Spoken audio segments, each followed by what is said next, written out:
Hello, everyone. So I have a training for you all today. I posted on Facebook the other day what questions you guys wanted me to answer. And so my first question was where to find quality men who also want epic love. So if you're here with me, go ahead and say hi, hashtag live. If this is the first time that you have ever watched me live, let me know. And if you want to win a free breakthrough call to break through where the bottleneck in your relationships is, then go ahead and type winner in the chat and you'll be entered to win that call.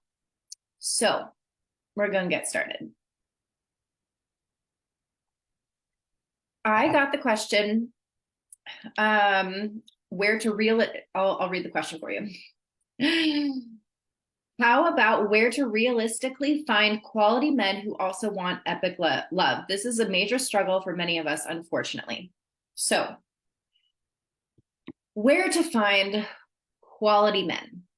So there's a couple pieces to this, and I'm going to touch on all of them. But before this call, I made a little inventory of where some of my clients have found their partners, just to give you kind of an idea. And I even reached out to a couple of my other clients to ask them where they found their partner. And so what I want to start off with is, I'm going to read my list of who I had on the top of my head. So I met my partner on Bumble.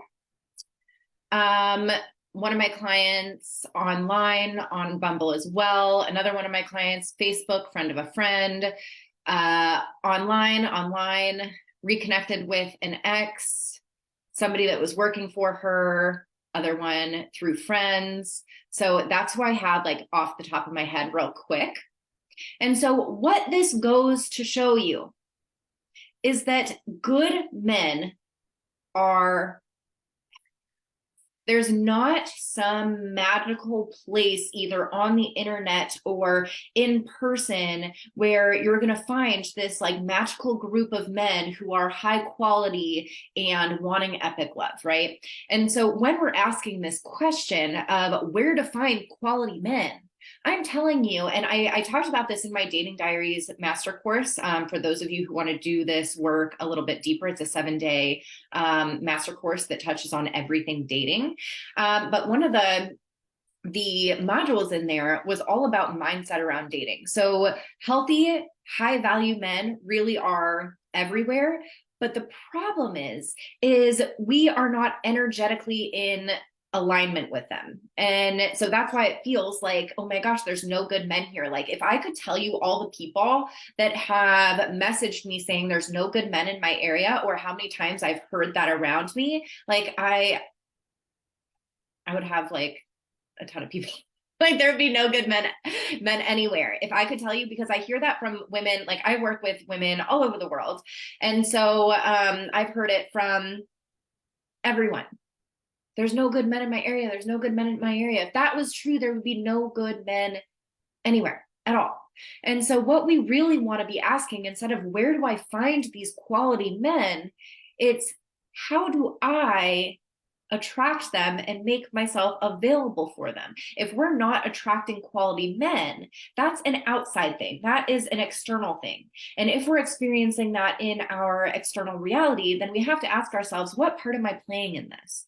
What part of me is subconsciously seeking this out? Because if it's a pattern, then clearly it's something within ourselves. A pattern is just an experience we continue to have over and over again, or a behavior that we have over and over again, or a thought we have over and over again, right? And so if there's an experience that we're having over and over again, then that means it's a pattern and it lies within us. And so for myself, I had a pattern first. I have an evolution of my dating history. I had been, I don't know, like online dating back in like 2018. Before that, my pattern dating early on in like my teenage years and my early 20s was abusive men, right? And I would always ask myself, how the hell do I keep attracting abusive men? It didn't make any sense to me at all whatsoever. I was like dumbfounded. And I would say the same things. There's no good guys out there. All men are assholes, blah, blah, blah, blah, blah. And what I continued to get was men who treated me like shit, men who were assholes. And so that was like my early 20s. And then I really started to do some deep internal work, right? And so, although I remember like the last time that I dated an abusive man, he put me in the hospital with a severe concussion. And I told myself that I would never date an abusive man again. And I didn't.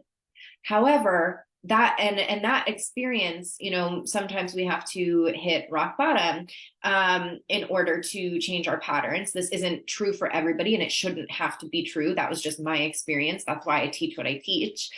So women don't have to hit rock bottom and go through these experiences to have the relationships that are healthy and loving. But that was my pattern, because I had such low self-esteem. I didn't value myself. I didn't love myself.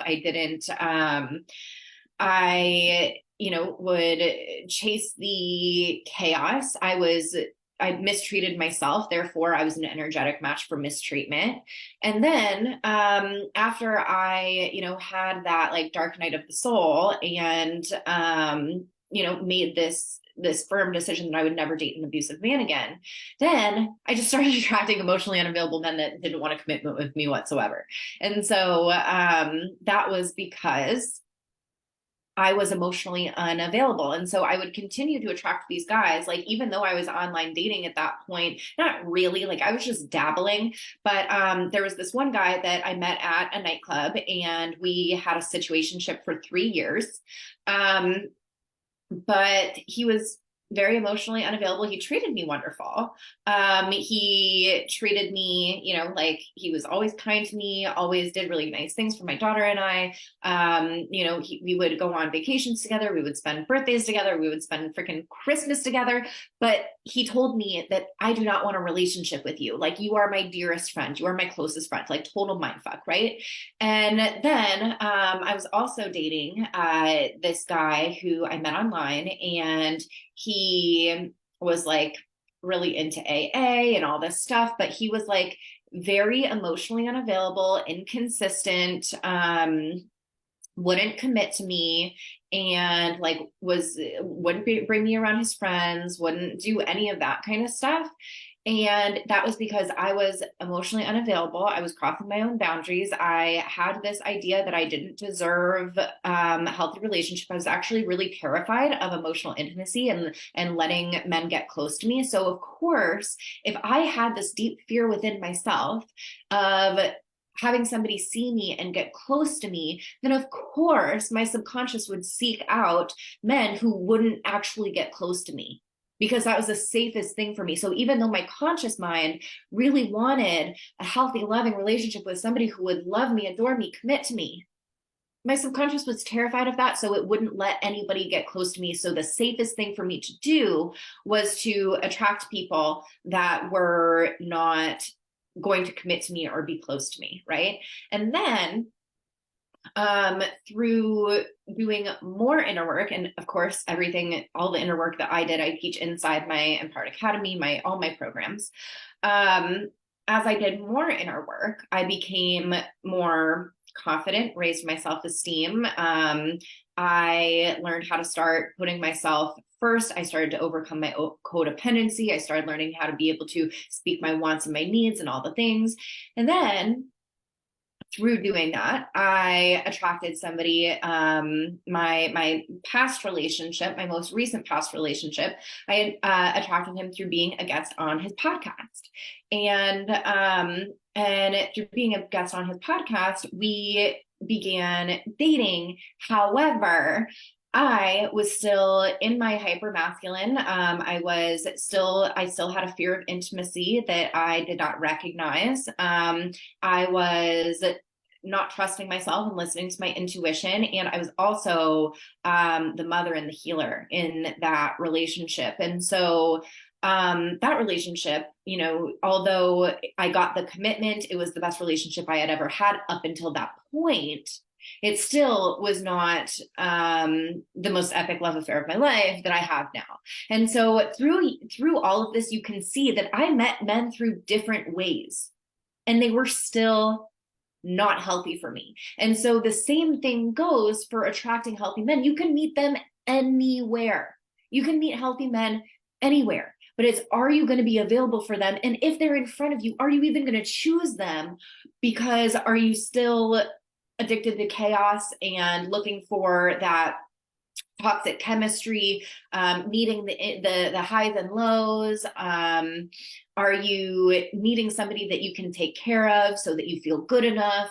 Like, would you even be an energetic match for a good man if he was right underneath your nose? Like one of my clients, she started working with me, and within 6 months, like she had, experienced toxic and abusive relationships her entire life. She was always chasing people who wouldn't choose her, over giving, overdoing all of the things. And when we really worked on that and helped her get on the other side of all of those things and heal her codependency and her anxious attachment, out of nowhere, somebody who had been working under her for 3 years finally came forward, or maybe it was 2 years, came forward and was like, I have feelings for you. And they began to progress that connection, and now they just celebrated a year together, and they're moving in together next week. And so you see that, like, that person was underneath her nose for 2 or 3 years. And until she did that deep inner work that we did together of healing the root cause for her toxic relationship patterns and actually changing the thoughts, feelings, and behaviors to be congruent with somebody who would have a healthy, loving partnership, that's when that person came forward, because she was finally an energetic match. And the same goes for, like, when I was doing online dating, I was attracting way different guys back in 2018 when I was in the toxic relationship cycle versus the men that I was experiencing online dating when I was online dating before I met my now boyfriend were wildly different, because I was different. I changed. And when you change, the people who you attract changes. And so for those of you who are like, okay, Morgan, but like, where do we find good people? Like I said, they're everywhere, but you can find them on dating apps. Change your mindset around dating apps. Learn how to use dating apps. This is what I teach in my dating diaries and in Empowered Academy and my Empowered Femme one-on-one coaching. Just like you've had to learn how to do everything else in your life, like walk, talk, eat, do your job, all of the things. Yeah, we're in a modern world now where it's not the same as it used to be back in the day when, like, you got, everyone was at like the country diner and you just ran into somebody and they asked you out, and however it goes. Right? So we're in modern dating now, and it's so much different than it used to be. Even if you do meet somebody in person, it's still different. You have to learn how to connect with men, and you also have to learn how to heal your relationship patterns and how to communicate and how to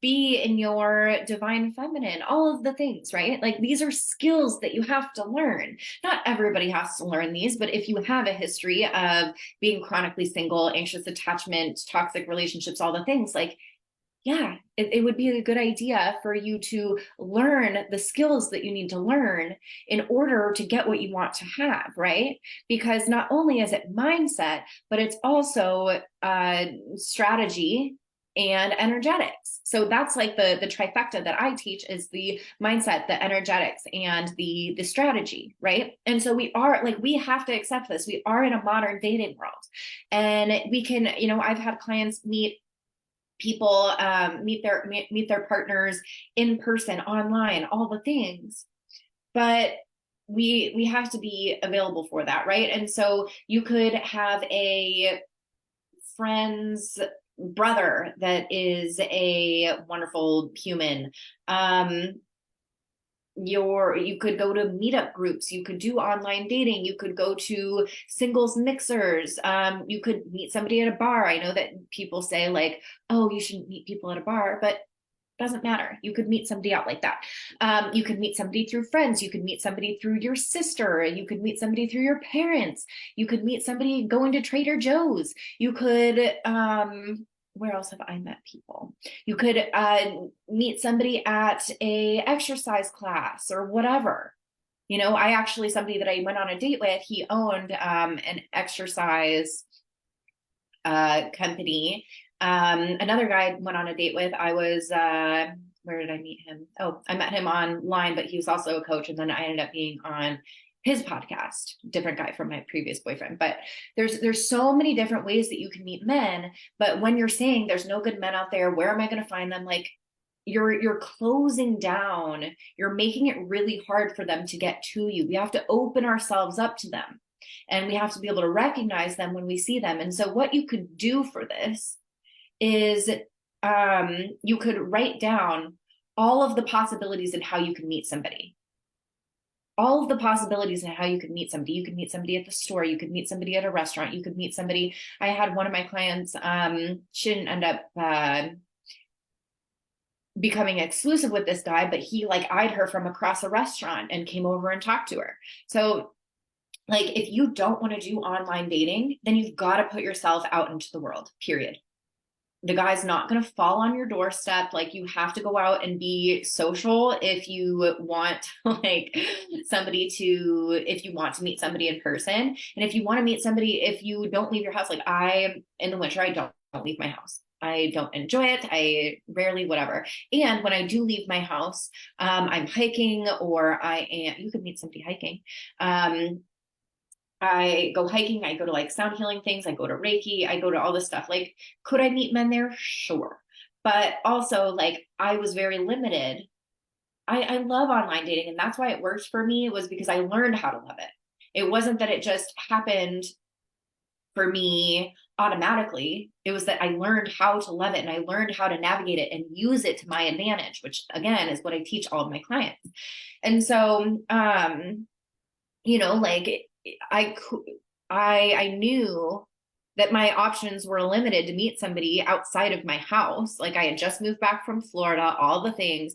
And I was like, I just want to go and meet people and learn about myself. And I'm creating the most epic love affair of my life. And so whoever I meet, wherever I meet them, I'm just going to like go with it. And so I did that, and I made it fun. And I met my boyfriend, I don't know, a couple months into online dating.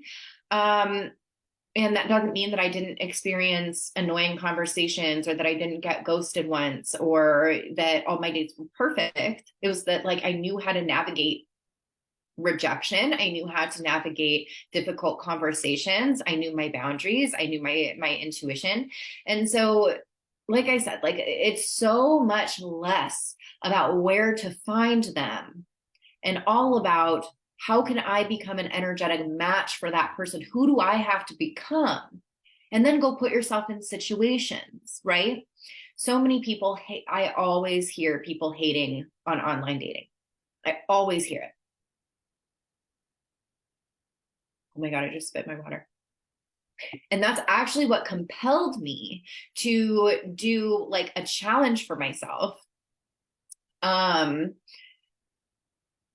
A challenge for myself where everyone is like, online dating sucks, there's no good men out there. And so me being like the little rebel, you know, dark horse out here, I was like, I am going to prove everyone wrong. And that was like fun for me. I gamified it. And so within months,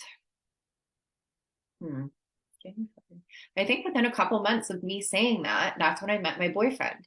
And so online dating can be wonderful if you know how to navigate it. And, you know, you're going to have a stronger mindset. You're going to have more resilience. You're going to have to deal with, you know, people ghosting here and there. You're going to have to deal with just some stuff. Like, that's what you are signing up for when you're getting out into this dating world.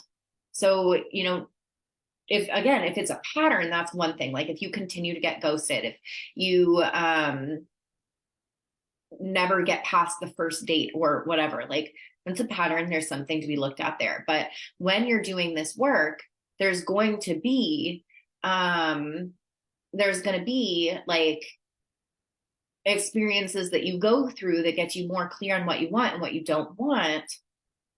And it's a good mirror for you to see what you're attracting and how strong you are on your boundaries and how willing you are to open up your heart and be vulnerable. Like, these are the real questions that we need to be asking.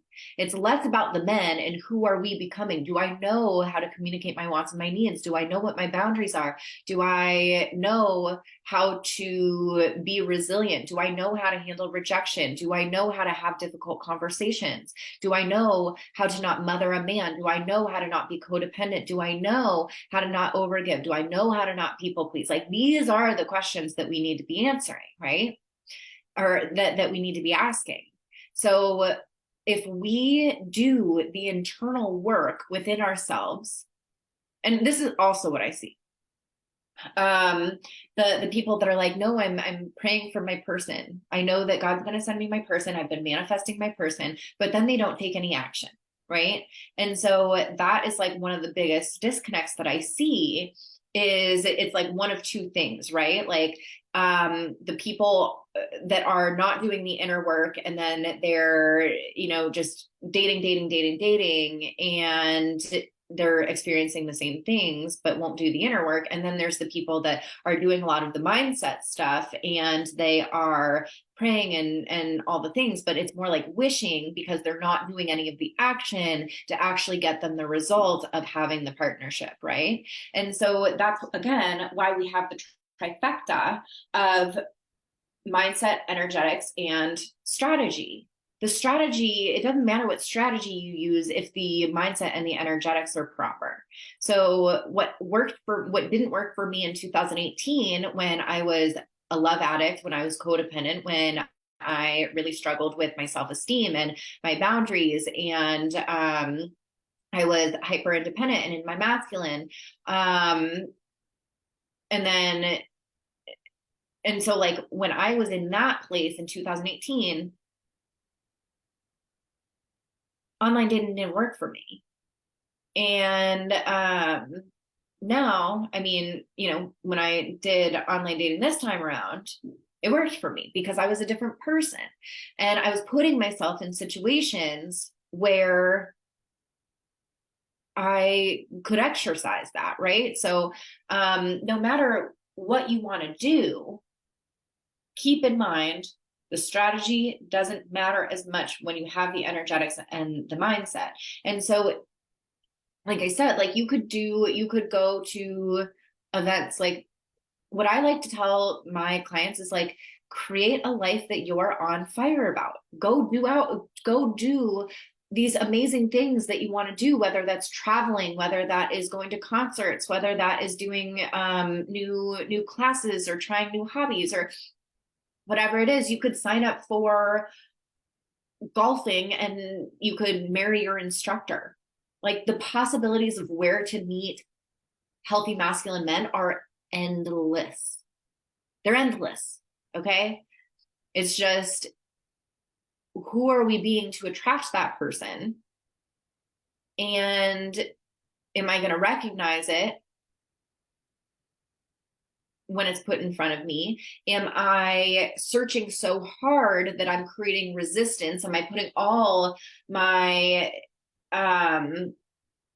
of my time, energy, and attention into finding a man? Can I not be single? Do I feel uncomfortable being alone?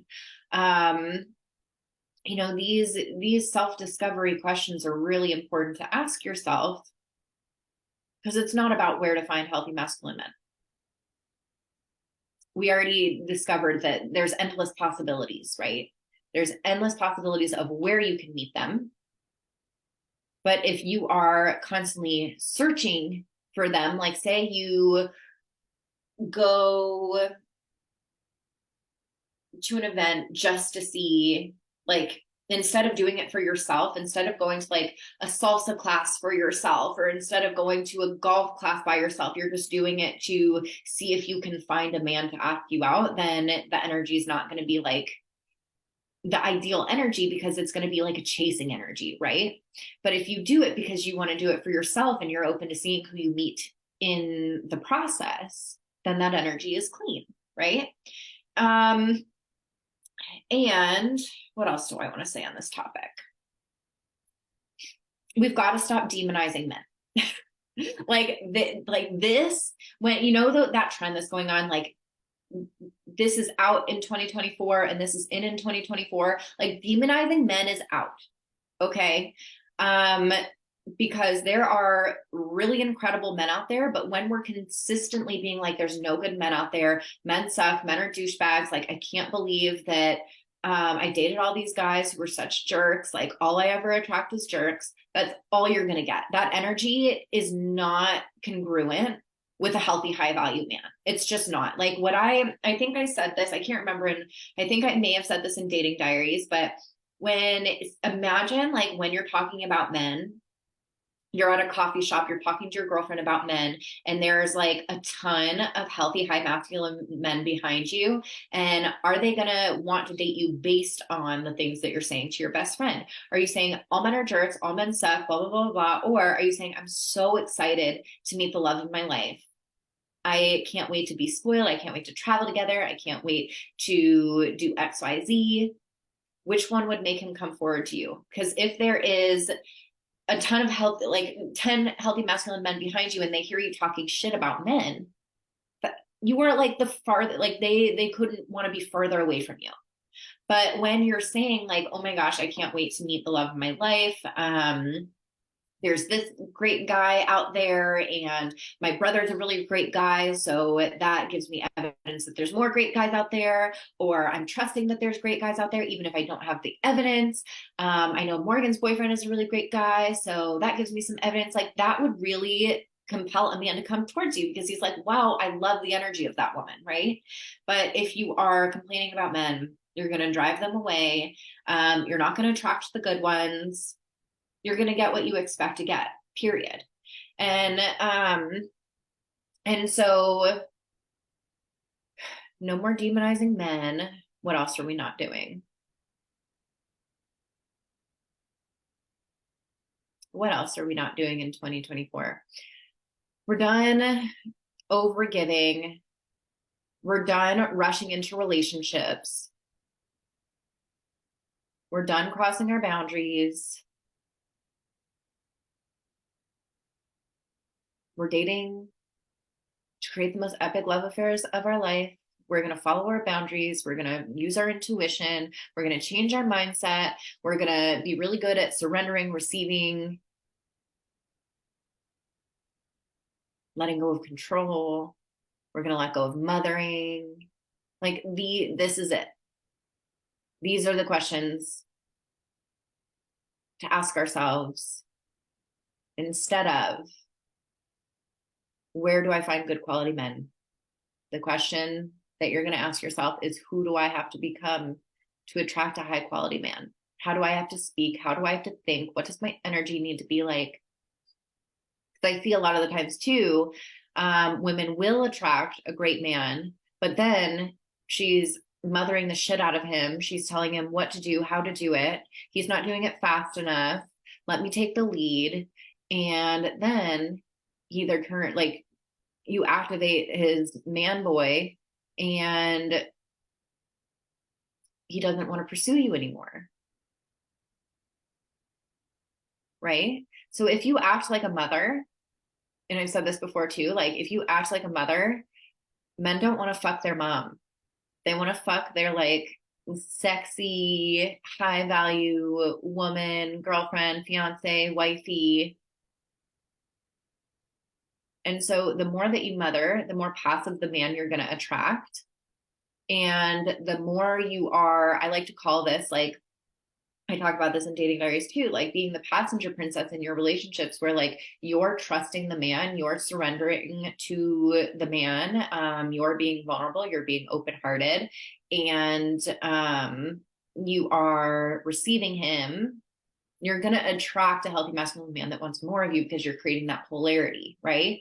So, it's about attracting the man for sure. But then when you have him, how do we get past date one? How do we get past date two, right? Because you can attract a good man and then you can push him away by mothering him or revolving your life around him or chasing him or starting to lead, all of the things, right? And so like you are co-creating this with the universe right now. So whatever you're experiencing, you do have a part in it. And that's what and we have to keep our side of the street clean and take responsibility for our part so that we can create something that is in alignment with that, right? So we can't control, everybody we're going to meet online dating or whatever. They aren't all going to be like fantastic guys, when you're in this process, but it's all about like the journey of it and what you're going to learn from all those people, and then learning more about yourself and how you behave and how you show up in relationship and all the things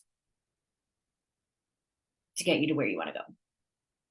So that is my thoughts on where to realistically find a healthy, high value man. They're everywhere. They're right under your nose. They're in your neighborhood. They're friends with your friend. They're in your Facebook friends. They're at your gym. They're everywhere. But who do you have to become in order to attract them? That's what I got for you today. And if you want to take this further, journal on what I mentioned about all the possibilities of where you could meet men in your daily life, because that's going to open your mind up to possibilities instead of like constricting and saying there's no good men out here. It's going to open your mind. Like do like 20 to 50 ways you can meet men and go from there.